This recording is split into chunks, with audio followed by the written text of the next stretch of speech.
Allot மணி சேனலுக்கு வருக வருக. நான் செபி ரெஜிஸ்டர்டு ஃபினான்ஷியல் அட்வைசர் கிடையாதுங்க. நான் எஜுகேஷனல் பர்பஸுக்காக என்னுடைய பர்சனல் எக்ஸ்பீரியன்ஸை நான் ஒரு 20 வருஷமாக மார்க்கெட்டில் இருக்கேன். அதை தான் உங்கள்கிட்ட ஷேர் பண்ணுறேன். நீங்கள் எந்த முடிவு எடுக்கிறதா இருந்தாலும் உங்கள் நிதி ஆலோசகரை அணுகி அதுக்கப்புறம் பணத்தை போடுறதை பற்றி முடிவு பண்ணுங்கள். நன்றி. அலாட் மணி சேனலுக்கு வருக வருக. இந்த சேனலுக்கு இன்னும் நீங்கள் சப்ஸ்கிரைப் பண்ணலைன்னா தயவு செஞ்சு சப்ஸ்கிரைப் பண்ணிக்கோங்க. பெல் பட்டனையும் கிளிக் பண்ணிக்கோங்க.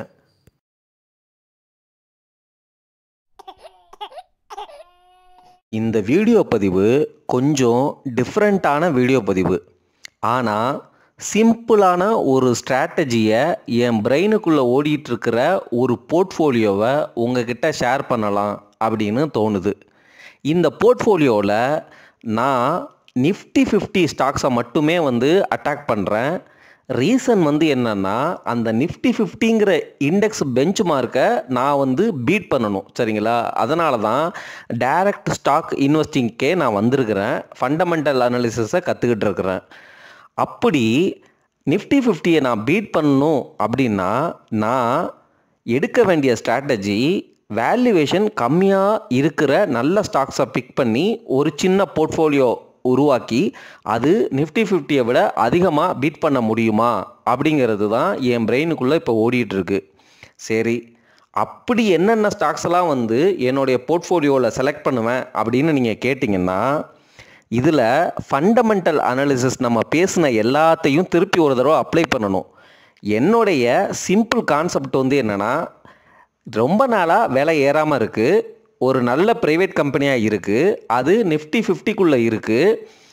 அந்த ப்ரைஸ் சார்ட்டை பார்க்கும் பொழுது சில வருஷங்கள் அல்லது என்ன சொல்கிறது, பெருசாக ரொம்ப 100 PE அந்த மாதிரிலாம் இல்லாமல் ஓரளவு வேல்யூவேஷன் ஜாஸ்தியாக இருந்தாலும் அதே ரேஞ்சில் கன்சாலிடேட் ஆகிட்டு இருக்கு. இப்போ வேறு மார்க்கெட் கரெக்ட் ஆகுது. இந்த கரெக்ஷனில் இன்னும் கீழே போச்சு அப்படின்னா இந்த ஸ்டாக்ஸை வாங்கி இந்த மாதிரி போர்ட்ஃபோலியோவை க்ரியேட் பண்ணலாமா, ஒரு போர்ட்ஃபோலியோவை க்ரியேட் பண்ணலாமா அப்படிங்கிற அந்த ஐடியாவை தான் இப்போ உங்ககிட்ட ஷேர் பண்ணுறேன். இப்போ நான் சொல்ல போகிற ஸ்டாக் நேம்ஸ் எல்லாமே நிஃப்டி 50க்குள்ளே உள்ள ஸ்டாக் நேம்ஸ் மட்டும்தான் சொல்கிறேன். இது மட்டும்தான் நான் வாங்கி போர்ட்ஃபோலியோ க்ரியேட் பண்ணுவேனா அப்படின்னு கேட்டால் கிடையாதுங்க. இது கூட மற்ற எல்லா செக்டரில் உள்ள நிஃப்டி நெக்ஸ்ட் 50ல் உள்ள ஸ்டாக்ஸு, அது இல்லாமல் எனக்கு தெரிஞ்ச நல்ல கம்பெனிகளை நான் கண்டிப்பாக வாங்குவேன் அப்படிங்கிறதையும் மறந்துடாதீங்க. இப்போது எல்லா ஸ்டாக் நேம்ஸையும் உங்கள்கிட்ட கொடுக்க முடியாது இல்லையா? எனக்கு மனசில் தோன்ற ஸ்டாக்ஸு, அதாவது என்னென்னா, நான் அப்சர்வ் பண்ணிகிட்டு இருக்கிற ஸ்டாக் நேம்ஸை தான் சொல்ல போகிறேன். அதோடைய வேல்யூவேஷன் கூட இருக்கலாம், அல்லது அதுக்குள்ளே ஃபண்டமெண்டல் அனாலிசிஸ் பண்ணிங்கன்னா இப்போ நம்ம அந்த ஸ்டாக்கை வாங்கக்கூடாது அப்படிங்கிற முடிவுக்கு தான் வரணுமா இருக்கும். ஆனாலும் நான் எப்படி அப்சர்வ் பண்ணுறேன் அப்படின்னா, என்னுடைய மார்க்கெட் அந்த மானிட்டரிங் பிரகாரம் இந்த ஸ்டாக்ஸ் எல்லாமே பெருசாக விலை ஏறலை, அல்லது கடந்த 2 வருஷங்களாக ஒரு கன்சாலிடேஷன் ஃபேஸ்லேயே அதே ரேஞ்சிலே விலை மெயின்டைன் ஆகிட்டுருக்கு அப்படிங்கிறது தான் என்னுடைய க்ரைட்டீரியா. அதே சமயம் நான் நிஃப்டி 50க்குள்ளே இருக்கிறதுனால கான்ஃபிடெண்ட்டாக அந்த ஸ்டாக்கை வாங்குவேன். அதே சமயம் நிஃப்டி 50க்குள்ளே உள்ள அதிக வேல்யூவேஷன் உள்ள ஸ்டாக்கையும் பப்ளிக் செக்டர் கம்பெனிஸையும் அவாய்ட் பண்ணுறதுனால எனக்கு நிஃப்டி 50யோட பெஞ்ச் மார்க்கை பீட் பண்ணுறதுக்கு ஒரு வாய்ப்பு கிடைக்குமா அப்படிங்கிறது தான் என்னுடைய தாட்டு. சரி, ஸ்டாக் நேம்ஸை கரெக்டாக சொல்லிடுறேன். ரிலையன்ஸ் இண்டஸ்ட்ரீஸ் என் மைண்டில் கண்டிப்பாக இருக்குது. டாடா கன்சல்டிங் சர்வீசஸ் 4000 ரூபா தொட்டுச்சு.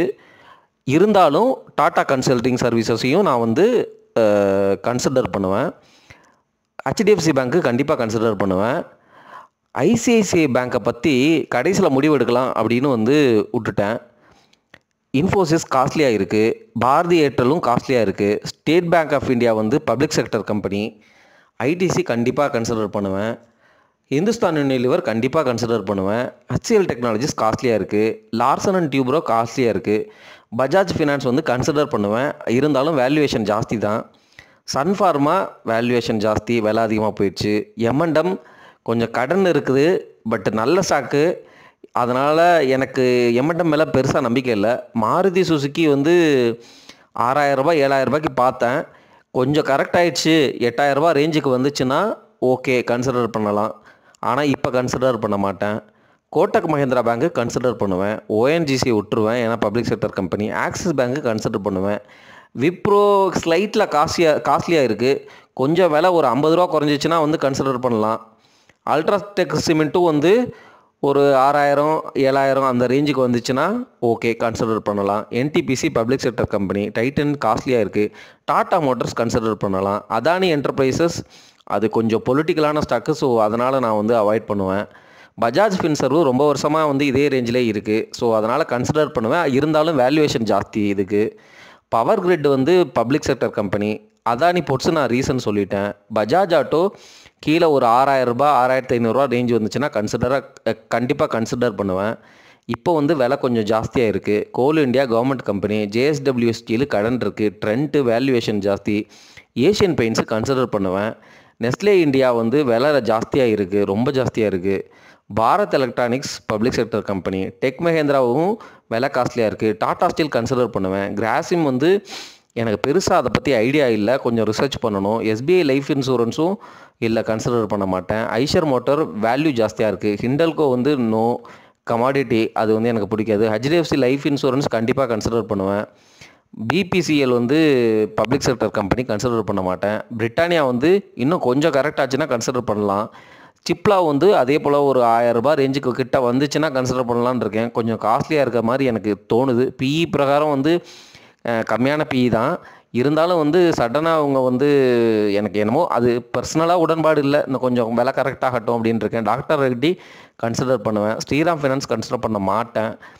அப்போலோ ஹாஸ்பிட்டல்ஸும் கன்சிடர் பண்ண மாட்டேன். டாடா கன்சியூமர் விலை ஜாஸ்தி. ஹீரோ மோட்டார் காப் கண்டிப்பாக கன்சிடர் பண்ணுவேன். இந்துஸ்தான் பேங்க்கும் கண்டிப்பாக கன்சிடர் பண்ணுவேன். இந்த வீடியோ பதிவில் நான் நிஃப்டி 50 இண்டெக்ஸை வந்து பீட் பண்ணணும், அந்த இடிஎஃப்பை பீட் பண்ணணும் அப்படிங்கிறது என்னுடைய தாட்டு. அதனால தான் நான் டைரக்ட் ஸ்டாக் இன்வெஸ்டிங்க்கு வந்திருக்கிறேன். இப்போது அதுக்குள்ளே உள்ள நல்ல ஸ்டாக்ஸை வந்து, அதாவது எனக்கு பிடிச்ச ஸ்டாக்ஸை, நல்ல ஸ்டாக்ஸ்ன்னு சொல்ல மாட்டேன், எனக்கு பிடிச்ச ஸ்டாக்ஸை வச்சு அதை பீட் பண்ணலாமா அப்படின்னு எனக்குள்ளே உள்ள சிந்தனைகளை உங்ககிட்ட ஓப்பனாக ஷேர் பண்ணியிருக்கிறேன். இதெல்லாம் தான் வந்து என் பிரெயினில் இப்போ ஓடிட்டுருக்கு வித் ரெஸ்பெக்ட் டு நிஃப்டி 50. சரிங்களா? இது எல்லாமே நீங்கள் வாங்குங்கிற அந்த ரெக்கமெண்டேஷன் கிடையவே கிடையாது, புரியுதுங்களா? வேல்யூவேஷன் நான் சொன்ன ஸ்டாக்ஸ்லேயுமே வேல்யூவேஷன் ரொம்ப ஜாஸ்தியாக இருக்கிற ஸ்டாக்ஸ் நிறையா இருக்குது. மார்க்கெட் உடஞ்சிச்சின்னா அந்த ஸ்டாக்ஸோடைய வேல்யூவேஷன் ரொம்ப கரெக்டாகும், பார்த்துக்கோங்க. அப்போது நான் வந்து எனக்கு தேவையில்லாத காசை, 10 வருஷத்துக்கு தேவையில்லாத காசை போடணும் அப்படின்னா தான் இந்த ஸ்டாக்லேயே போடுவேன், பார்த்துக்கோங்க. நிஃப்டி 50ல் உள்ள ஸ்டாக்ஸை போடுறதுக்கே நான் வந்து இவ்வளோ யோசிக்கிறேன் அப்படிங்கிறத நீங்கள் புரிஞ்சுக்கணும். நான் சொன்ன மாதிரியே தான் வந்து, நான் சொன்ன மாதிரியேன்னு சொன்னால் கொஞ்சம் ஓவராக இருக்குது. பட்டு ஜென்ரலாக பார்த்தீங்கன்னா ஸ்மால் கேப்பும் மிட் கேப்பும் வந்து இப்போ ரீசெண்டாக இந்த நடந்த ஃபாலில் வந்து அதிகமாக உடஞ்சிருக்கு, புரியுதுங்களா? லார்ஜ் கேப்பு வந்து இன்னும் கொஞ்சம் உடையலாம். அதுக்கப்புறம் வந்து கன்சாலிடேட் ஆகி லார்ஜ் கேப்பு பக்கம் எஃப்ஐஐஸ் உள்ளே வந்தாங்கன்னா வந்து மேலே போகும் அப்படிங்கிறது தான் வந்து என்னுடைய ப்ரெடிக்ஷன். இது முன்னாடியே நம்ம வந்து வீடியோ போட்டுட்டோம். அதே தாட்டு தான் வந்து எல்லோரும் ஷேர் பண்ணுறாங்க. பார்ப்போம் என்ன நடக்குதுன்னு தெரியலை. என்ன நடந்தாலும் நடக்கட்டும். நிஃப்டி 50ல் உள்ள நல்ல கம்பெனிகள் 10 வருஷத்துக்கு அப்புறம் இருக்குன்னு நான் நம்பி ஒரு 20 ஸ்டாக்கு பேரை சொல்லியிருக்கிறேன்னா எவ்வளோ ஸ்டாக் பேர் சொல்லியிருக்கிறேன். இதில் ஒரு 4-5 ஸ்டாக்கு அல்லது ஒரு 7 ஸ்டாக்கு ஃபெயில் ஆனாலுமே மிச்சம் இருக்கிற ஸ்டாக்கு உங்களுக்கு கண்டிப்பாக ஒரு 15% சிஏஜிஆர்லாம் கொடுத்துச்சு அப்படின்னா, நீங்கள் கரெக்டான வேல்யூவேஷனில் மார்க்கெட் கரெக்ஷனில் வாங்கினீங்க அப்படின்னா உங்களுக்கு கண்டிப்பாக அந்த ரிட்டர்னுங்கிறது கண்டிப்பாக எஃப்டி ரிட்டர்னை விட நல்ல ரிட்டர்னாக தான் அமையும். ப்ளஸ் டாக்ஸேஷனும் வந்து பெனிஃபிஷியலாக இருக்கும். எஃப்டினா வந்து டேக்ஸ் ஜாஸ்தி தான், சரிங்களா?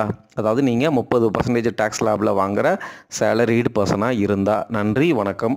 இந்த வீடியோக்கள் பிடிச்சிருந்துச்சு அப்படின்னா உங்கள் கமெண்ட்டில் சொல்லுங்கள். இந்த மாதிரி வந்து வீடியோக்களும் பதிவிடுறேன் நான்.